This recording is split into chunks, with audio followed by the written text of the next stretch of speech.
Vous avez peur de mourir, pas de ce qu'il y a après, pas de l'inconnu. Vous avez peur de la douleur. Vous imaginez ce moment final comme une agonie, une souffrance insupportable. Le corps luttant contre l'inévitable, chaque cellule criant de désespoir. Je sais pourquoi vous pensez ainsi. Les films vous l'ont montré. Des histoires dramatiques ont peint ce tableau sombre. Et le silence de ceux qui ont vraiment été là, qui ont réellement vu quelqu'un partir, n'a fait qu'amplifier votre incertitude. Mais Elisabeth Kubler-Ross a passé des décennies aux côtés de milliers de patients en fin de vie.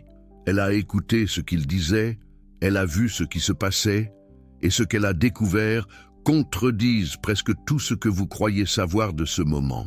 La vérité est surprenante et pourrait bien changer complètement votre vision de la mort. Mais avant de vous révéler ce qu'elle a trouvé, je dois vous faire comprendre pourquoi on nous a appris à avoir autant peur. En 1969, quand Kubler-Ross a publié son livre « On Death and Dying », la mort était un tabou absolu. Dans les hôpitaux, les patients en phase terminale étaient laissés seuls dans des chambres isolées. Les médecins évitaient de leur parler.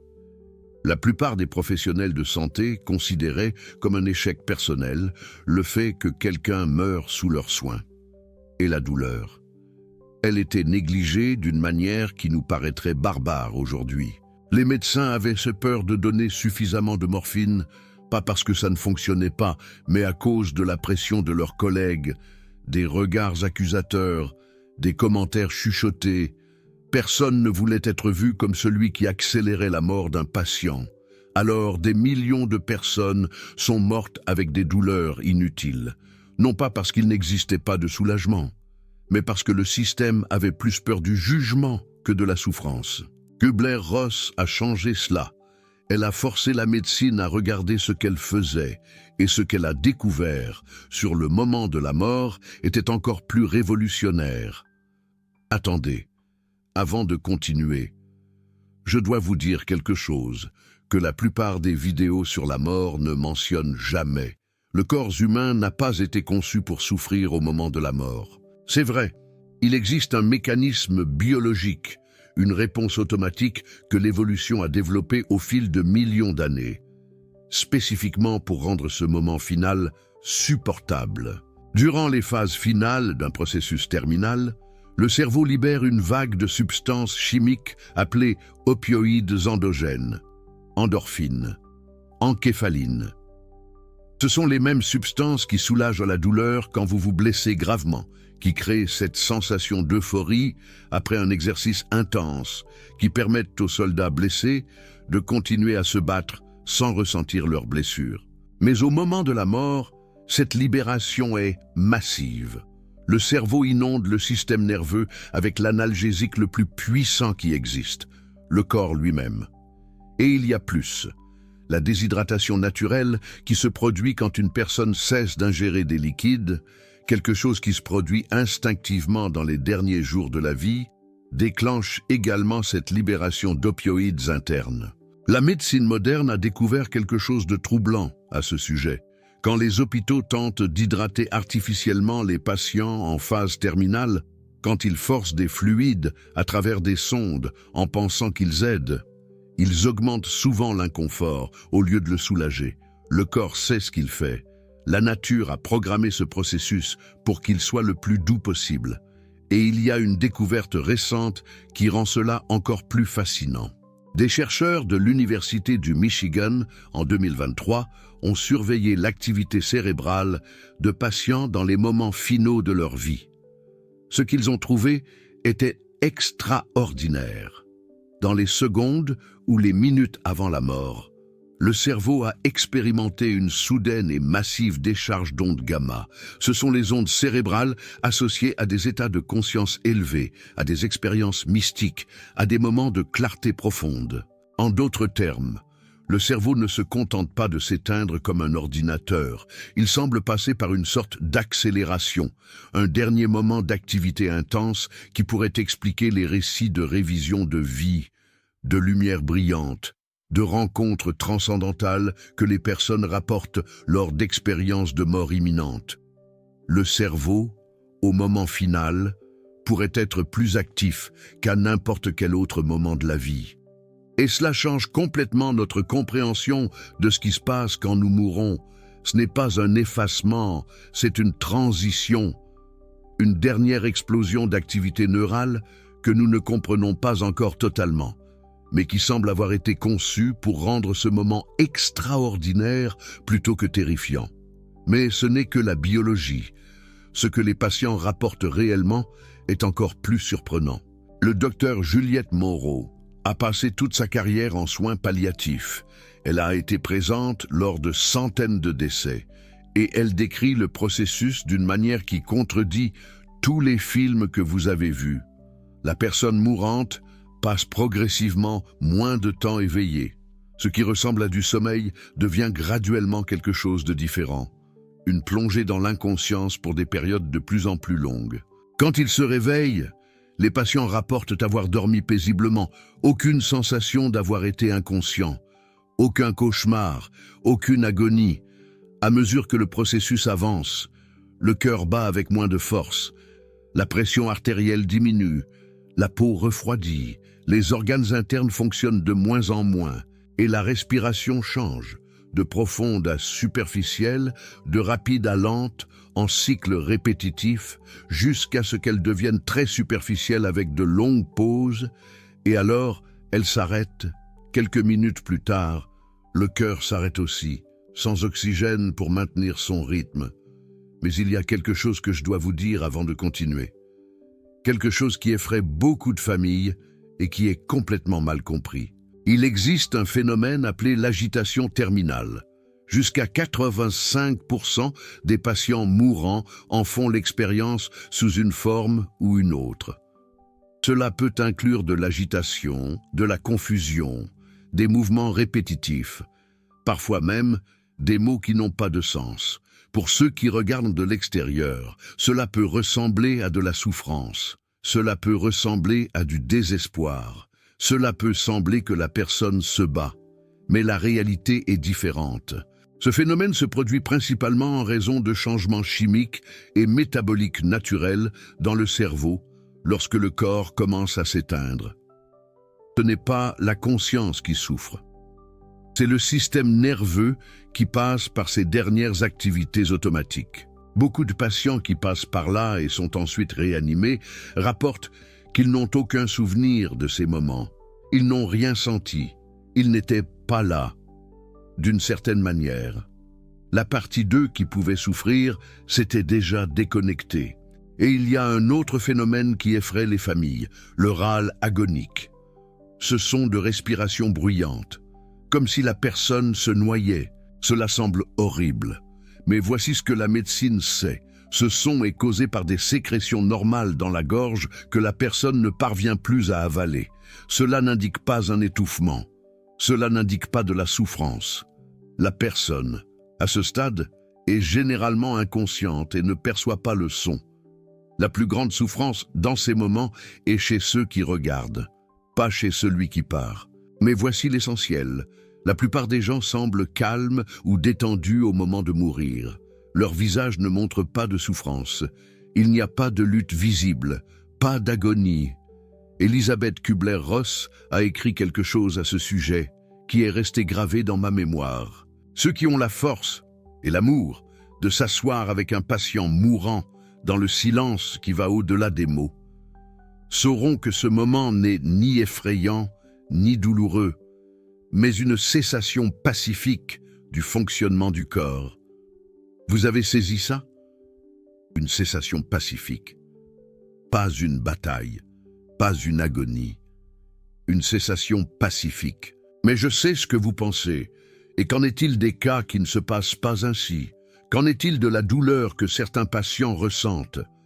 Des recherches récentes montrent que la douleur sévère est rapportée chez moins d'un patient sur 5 au cours du dernier mois de vie, et même cette douleur peut être contrôlée dans près de 90% des cas, lorsque le traitement approprié est fourni.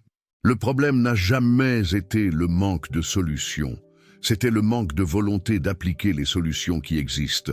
Mais il y a quelque chose de plus profond qui se passe ici. Quelque chose qui va au-delà de la biologie. et entre dans le territoire qu'Elisabeth Kubler-Ross a exploré plus que tout autre médecin de son époque. Elle a interviewé des milliers de personnes qui ont eu des expériences de mort imminente, des personnes qui ont été déclarées cliniquement mortes et qui sont ensuite revenues. Et le schéma qui a émergé de ces conversations est extraordinaire. La grande majorité décrit le moment de la mort comme pacifique, sans douleur. Beaucoup utilisent le mot « libération ».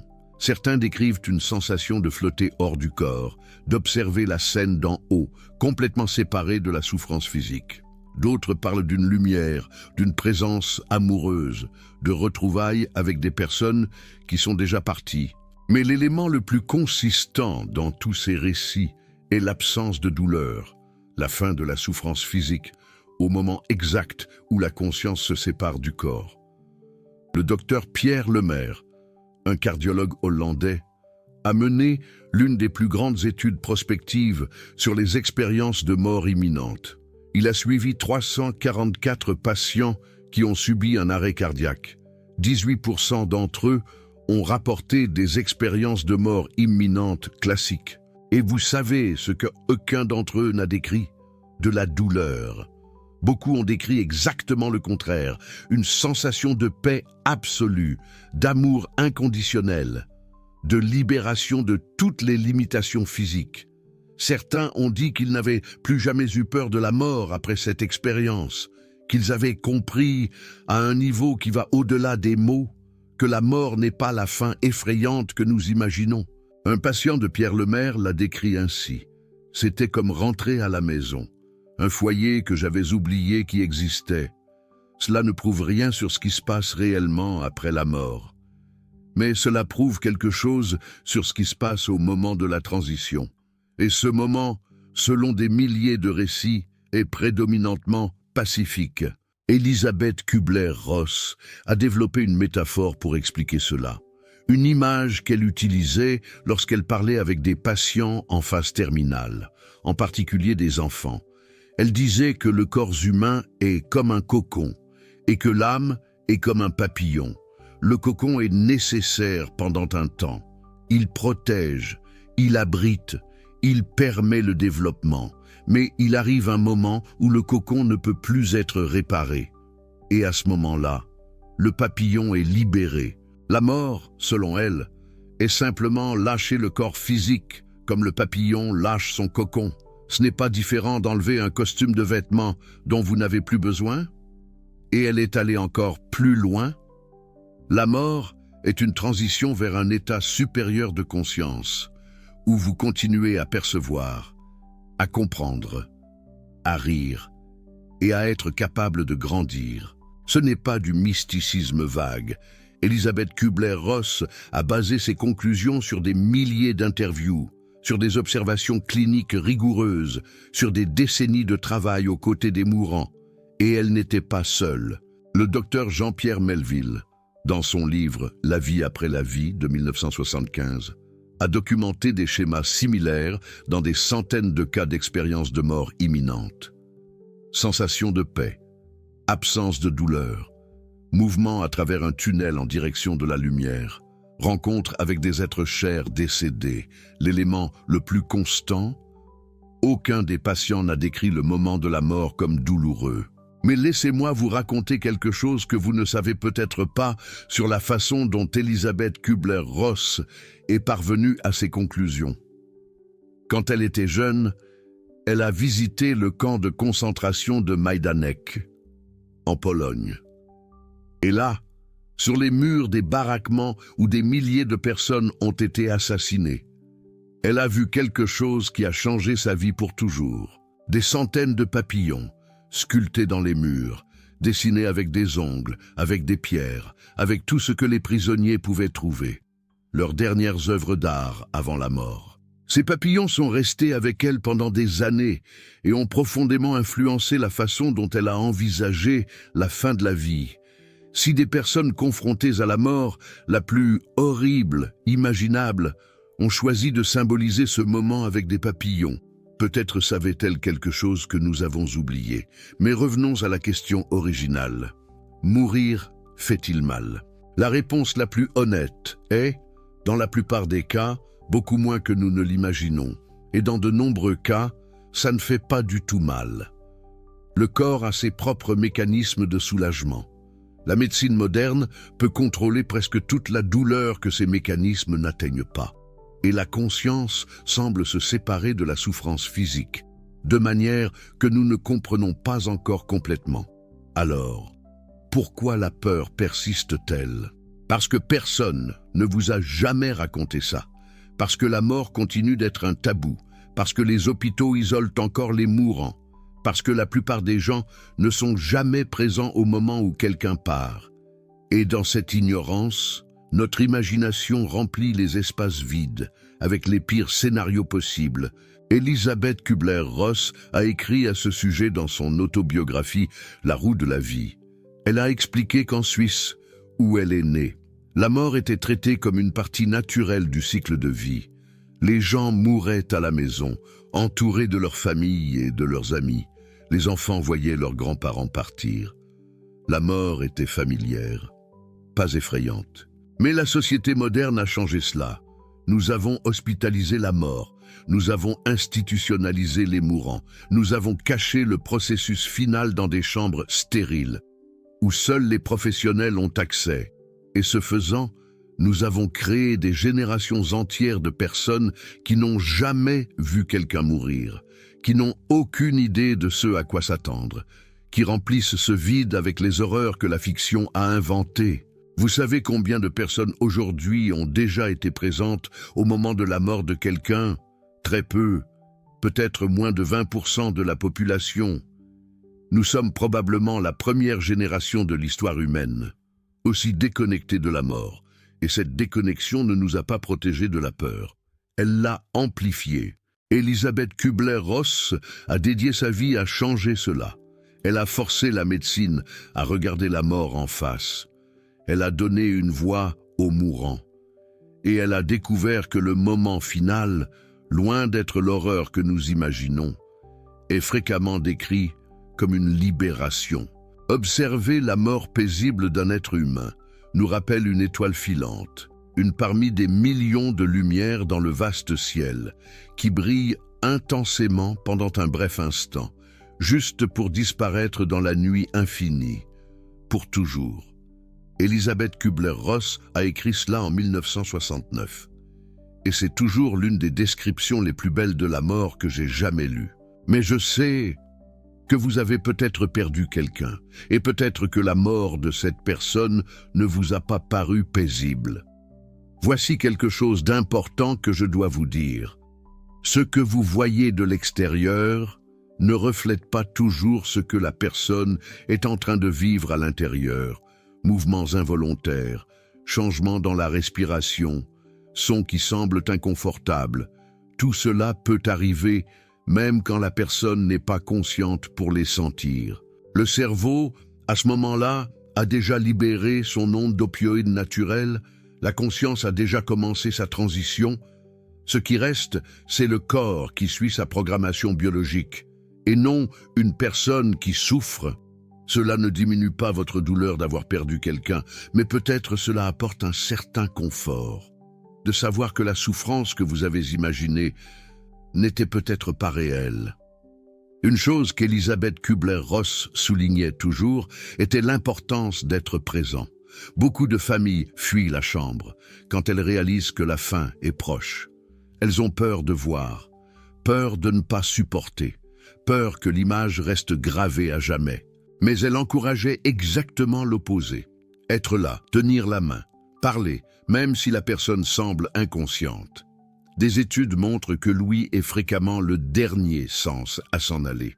Votre voix peut être la dernière chose que la personne entende. Et pour ceux qui restent, être présent au moment de la transition peut être transformateur, être témoin de la mort de quelqu'un de cher, spécialement quand elle est paisible, peut supprimer des années de peur accumulées. Vous voyez que ce n'est pas le monstre que vous imaginiez. Vous voyez que c'est, comme Elisabeth Kubler-Ross l'a décrit, une cessation paisible. Et cette expérience peut complètement changer votre vision de votre propre mortalité, Elisabeth Kubler-Ross a compris cela profondément. Elle a passé des années à converser, non seulement avec les mourants, mais aussi avec leurs familles. Et elle savait que fréquemment, la plus grande souffrance n'est pas chez celui qui part, mais chez ceux qui restent. Laissez-moi vous parler des 5 étapes qu'Elisabeth Kubler-Ross a identifiées. Pas les étapes de celui qui meurt, mais de celui qui vit avec la perte. Le déni, l'esprit refuse d'accepter la réalité. C'est un mécanisme de protection, une façon d'absorber le choc graduellement. La colère. Pourquoi cela est-il arrivé? Pourquoi à moi? Pourquoi à la personne que j'aimais? La colère peut être dirigée vers les médecins, vers Dieu, vers soi-même, vers la personne qui est morte elle-même. Le marchandage. Si j'avais fait différemment, si nous avions découvert cela avant, 1000 scénarios alternatifs que l'esprit crée en essayant de renverser l'irréversible, la dépression, la tristesse profonde. Quand la réalité s'installe finalement, le poids du vide que la personne a laissé est finalement l'acceptation. Cela ne signifie pas être bien avec la perte.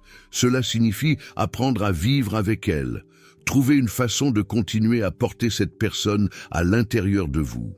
Elisabeth Kubler-Ross a été claire sur quelque chose d'important. Ces étapes ne sont pas linéaires. Vous ne passez pas par l'une, puis par la prochaine, dans une séquence organisée. Vous pouvez revenir en arrière, vous pouvez sauter, vous pouvez en sentir plusieurs en même temps. Et il n'y a pas de délai, il n'y a pas de forme correcte de deuil. Votre deuil est le vôtre, et il suivra son propre chemin. Mais voici ce qu'Elisabeth Kubler-Ross a découvert, qui aide vraiment être présent, ne pas fuir la douleur, ne pas essayer de précipiter le processus, permettre aux émotions de venir quand elles viennent. Et peut-être le plus important, parler de la personne qui est partie, raconter des histoires, se souvenir des moments, maintenir vive la connexion d'une manière différente. La mort de quelqu'un que nous aimons ne termine pas la relation. Elle la transforme. Mais il y a encore une chose qu'Elisabeth Kubler-Ross a observée tout au long de sa carrière, que je dois vous raconter. Quelque chose qui arrive fréquemment, dans les derniers jours ou heures de vie, et que la plupart des familles ne comprennent pas. Beaucoup de patients commencent à parler de faire un voyage, de devoir faire leur valise, de voir des personnes qui sont déjà mortes dans la chambre, d'être prêts à partir. Cela s'appelle la conscience de mort imminente, et c'est tellement commun que les professionnels des soins palliatifs apprennent à reconnaître ces signes. Certains patients avertissent leur famille à l'avance. Ils disent qu'ils vont partir bientôt, parfois avec une précision surprenante. Une infirmière en soins palliatifs m'a raconté qu'une de ses patientes a dit à sa famille le lundi qu'elle partirait le vendredi. Et c'est exactement ce qui s'est passé. Comment le savait-elle? Personne ne peut l'expliquer complètement. Elisabeth Kubler-Ross croyait que l'âme commence à se préparer à la transition, avant que le corps ne lâche finalement. Qu'il existe une partie de nous qui sait quand le moment arrive, et que cette partie n'a pas peur.